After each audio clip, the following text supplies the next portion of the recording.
जय जय राम, तू अक्षर के सुंदर ना। राम नाम के जपै जसदिखन, राम नाम के जपै जसदिखन, जिंदगी भो जाय छै आसान।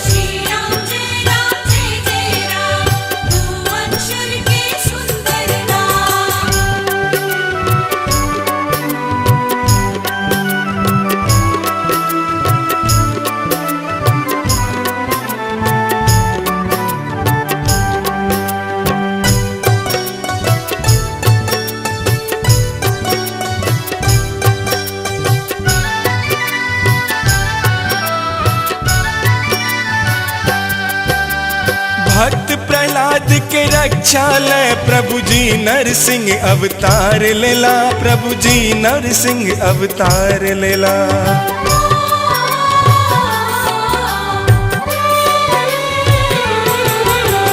अभिमानी अत्याचारी हिरण्यकश्यप के मारी देला, हिरण्यकश्यप के मारी देला।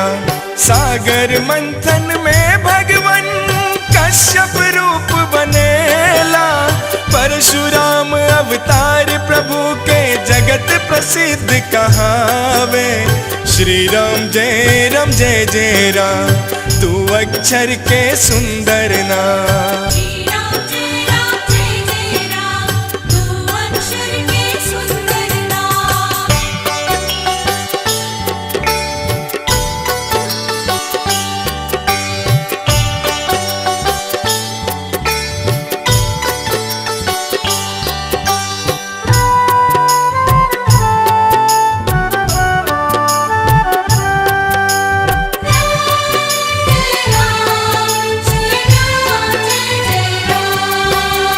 त्रेता युग में अपने श्री राम रूप में जन्म लेला, राम रूप में जन्म लेला।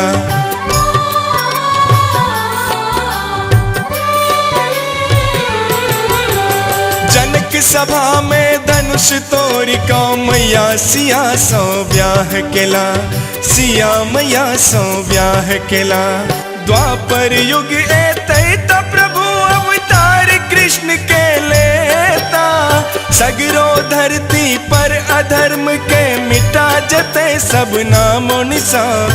श्री राम जय जय राम, दो अक्षर के सुंदर नाम।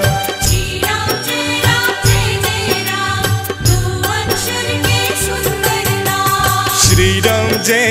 जय राम, तू अक्षर के सुंदर नाम।